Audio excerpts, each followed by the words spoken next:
Please, I am begging you, untie it. The rancher froze, his hand clenching the rope so hard the fibers cut into his palm.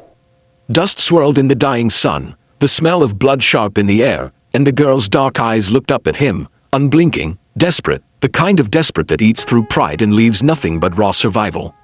The rancher had seen cattle die. He had seen men beg for water in the desert, tongues swollen like blackened leather, but there was something different about this. He had tied her himself, an Apache girl, no more than 17, caught stealing a horse from his corral. Stealing a man's horse was as good as killing him in the desert. That was the tradition. The punishment was death, but she was begging, and he was listening. The rancher's name was Elias Turner. Folks called him Ironhand because he never flinched when it came time to enforce frontier law. The border country was not merciful, and mercy itself was a weakness. But as the sun bled down behind the mountains, Elias felt his grip on tradition start to loosen. You know what they'll say if I cut you free, he growled, voice low like a wolf's. They'll say I've gone soft, that I'm feeding vipers. Her lips trembled. They'll say worse if you kill me. The words lodged inside him like a bullet. He didn't know why they struck so hard, but they did. A coyote yipped in the distance, the dry grass rattled in the wind, and Elias found his knife sliding against a knot. With one stroke, the Apache girl's wrists were free. She fell forward, her breath ragged, but before she could collapse entirely, he caught her. He felt how light she was, how her body trembled like a dying fawn's. And then he realized he'd just broken the very rule that kept him alive all these years. She whispered something in Apache he couldn't understand, but the tone was nothing but gratitude and sorrow woven together like strands of barbed wire. That night, Elias did not sleep. He sat on the porch of his ranch house, Winchester laid across his knees, his mind circling like buzzards over carrion. He could still hear her voice, please, untie it. He had let her go, but where? Did she run back to her people? Would they come for blood now, knowing he had shown weakness? Or would she disappear, carrying his secret like a brand upon her soul? The West had a way of punishing men for kindness. At dawn, the answer came in hoofbeats. Elias rose, rifle at the ready, eyes narrowing as a rider came tearing across the mesa. Dust trailed behind like a storm cloud. For a moment, Elias thought it was her, coming back. But when the figure grew closer, he saw it was a boy, white, maybe 15, his face pale with terror. They're coming, the boy gasped, nearly falling out of the saddle. Indians, half a dozen, saw smoke over at Widow Granger's place. They're riding hard this way.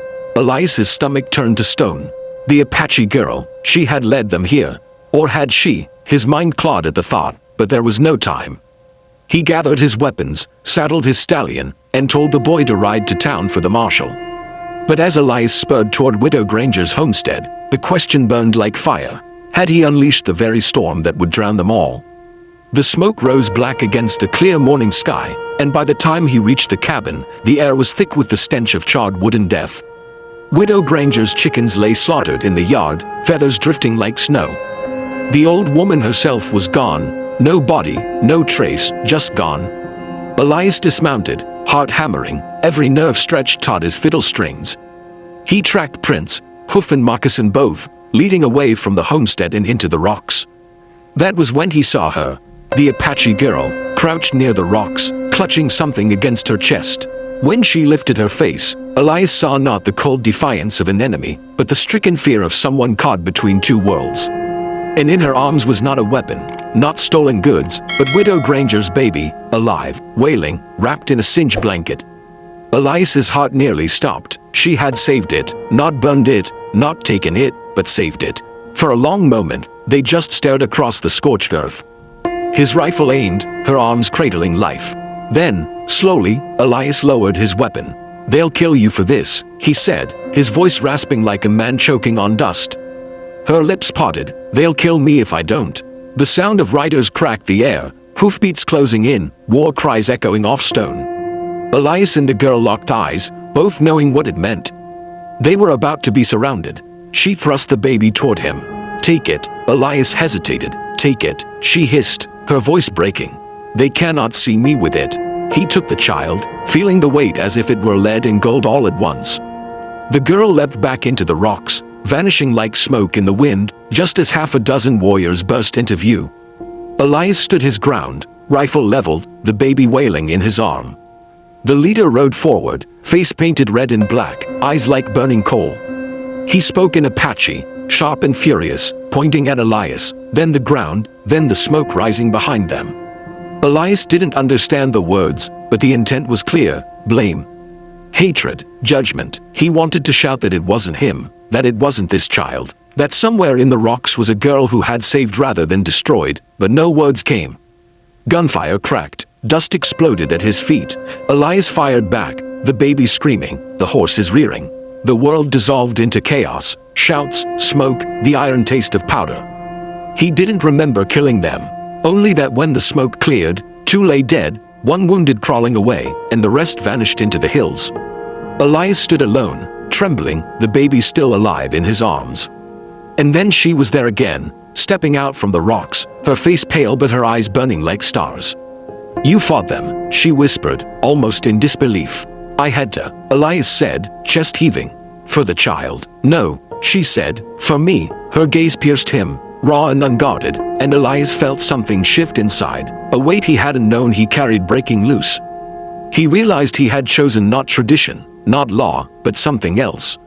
Something dangerous. That night, Elias buried the bodies alone. The girl helped him quiet the baby, gave it goat's milk from her water skin, and for the first time in years, Elias heard laughter, soft, fragile, but real, as the baby gurgled against the stars. But peace was a liar in the west. By the third day, word had spread. 2 Apaches dead, 1 wounded, and Widow Granger vanished. The town whispered, demanded answers. The marshal came riding with a posse, rifles glinting, eyes cold. "You seen anything, Elias?" The marshal asked, voice low and sharp. "Tracks lead near your land." Elias felt the girl's presence just beyond the barn, hidden.